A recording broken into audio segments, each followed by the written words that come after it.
doctor. Muy buenos días a todos y todas.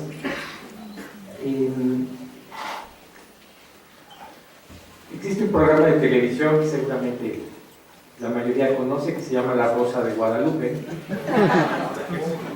Este programa hay quienes lo aborrecen completamente, y sin embargo es el programa que tiene más rating en la barra del horario en el cual se transmite. La mitad de los televisores sintonizan La Rosa de Guadalupe en ese horario. Quiere decir que los que lo ven encuentran algo valioso, significativo, y por eso lo siguen. Si tienen curiosidad, en el internet se van a encontrar varias páginas dedicadas a crítica con este título: La Rosa de Guadalupe desinforma sobre la marihuana.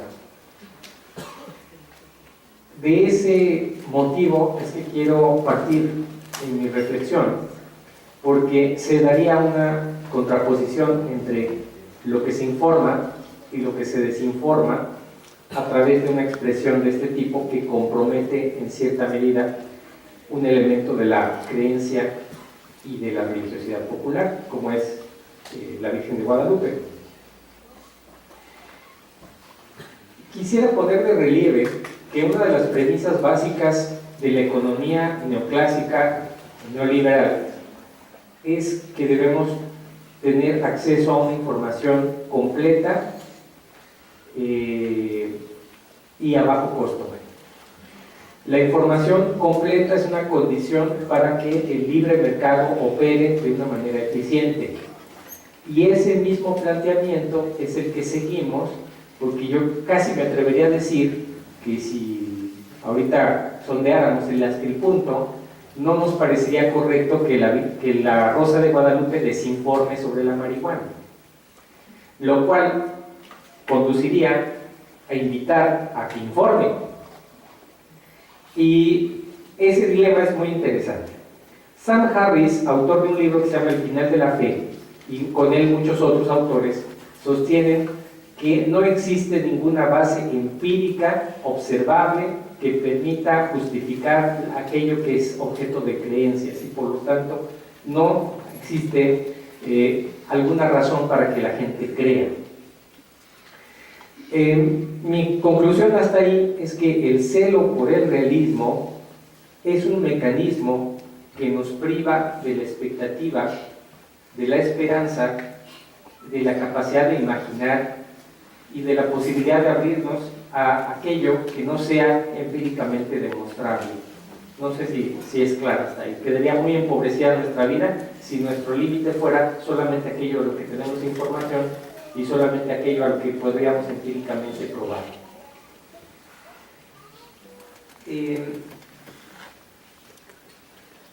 La ponencia quisiera yo responder rápidamente 4 mitos, desenmascararlos.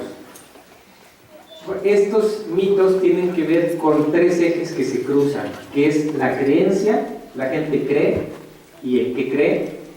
Segundo aspecto, la religión, la gente se define de una religión y esa religión tiene una serie de doctrinas que establece. Y lo tercero, las prácticas.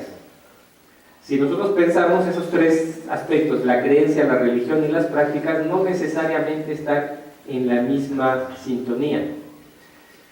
Como nosotros llegamos a este tema a través de la pastoral urbana, nosotros asumimos que la religiosidad popular no es un fenómeno que se quede solamente en aquellas comunidades de origen ancestral o indígena, o con una presencia indígena, o tampoco que sea sinónimo de la pobreza o de la marginación, sino que la religiosidad popular es algo que cruza todos los estratos sociales, económicos y educativos, y por lo tanto existen, digámoslo así, muchas expresiones de religiosidad popular.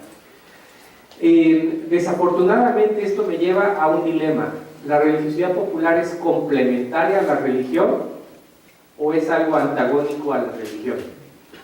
En los 11 puntos de los que les hablo, de pronto habría pistas para decir una u otra cosa. Me refiero a 3 encuestas. La primera de ellas es la encuesta nacional de la juventud del año 2010. Existe un conjunto de creencias que se preguntaron en el alma, el infierno, los milagros, la Virgen de Guadalupe, el pecado, el demonio, amuletos, fantasmas y horóscopos. Resulta que el alma es un objeto de creencia en el más bajo nivel para el 60%, aquellos que no tienen ninguna religión. Pero en el más alto, el 90% de los creyentes, pero no el 100%, creen en el alma. O sea, alguien puede ser católico sin creer en el alma. Es eso. Las cosas en las que menos se creen son en los fantasmas, los amuletos y lo menos de menos, los horóscopos. Y es algo muy interesante porque todos los días los periódicos y los medios de comunicación nos presentan el horóscopo del día. Y eso es lo que la gente dice que cree menos. Con esta gama, yo hice una clasificación de creencias en 2 niveles. Las que son ortodoxas y las que son heterodoxas. Es decir, las que la religión acepta, como el alma, el pecado, el demonio, el infierno, y las que la religión no acepta, como los amuletos, los fantasmas y los horóscopos. Resulta que los creyentes en su rango más bajo son ortodoxos en un 49%. Pero ese 49%, ¿saben a quiénes corresponden? A los que no tienen religión. El 49% de los jóvenes sin religión son ortodoxos. Y a su vez, en contrapartida, el 20% de los que sí tienen religión católica son heterodoxos. ¿Esto qué quiere decir? Que hay quienes pueden creer de una manera acorde a la religión, pero no practicar la religión. Y viceversa, quienes practican la religión, pero no creen lo que esa dice. La siguiente cuestión es, en la práctica, cuestiones morales.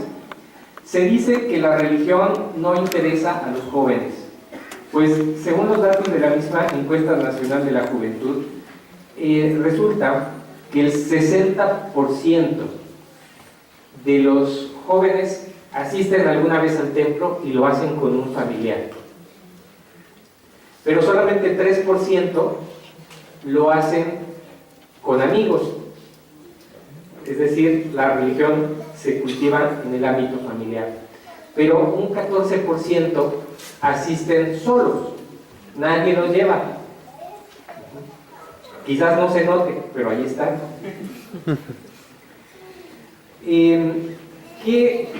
Un asunto muy interesante.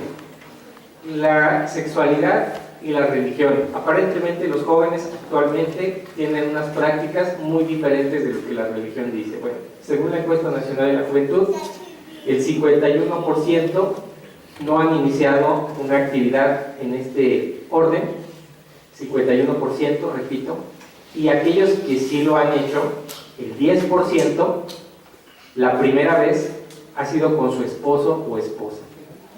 Esto indica que el 60%, sin que la razón sea la religión, porque eso no lo puedo afirmar, pero el 60% siguen una práctica acorde con lo que la religión les establece. El otro 40% es el que se sale de esa norma de ortopraxis moral. Esto es sorprendente, es uno de los mitos que estoy desenmascarando, ya llevo 2. El tercero, el siguiente punto, tiene que ver con la escolaridad. Una de las cosas que muchos autores consideran es que la religiosidad popular es propia, como dije, de los pobres, de los sectores marginados, de los indígenas, que la palabra indígena viene emparentado con el indigente, y detrás de eso hay todo un estigma social, cultural y económico que a mí me parece inaceptable.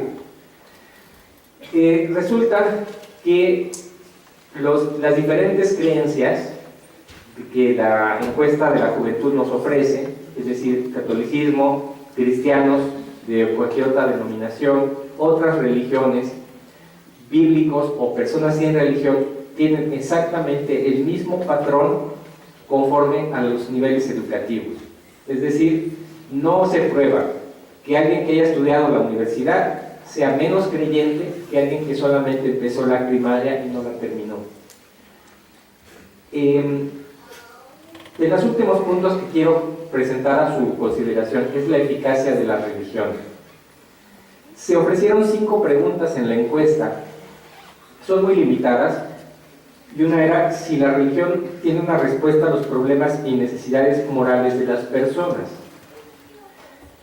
si tiene una respuesta a los problemas de la vida familiar, si lo tiene ante las necesidades espirituales de la gente, y si lo tiene ante los problemas de los jóvenes, y por último, ante los problemas sociales concretos de nuestro país. Resulta que la que ofrece mejores perspectivas es las necesidades espirituales de la gente, donde en promedio el 80% creen que sí.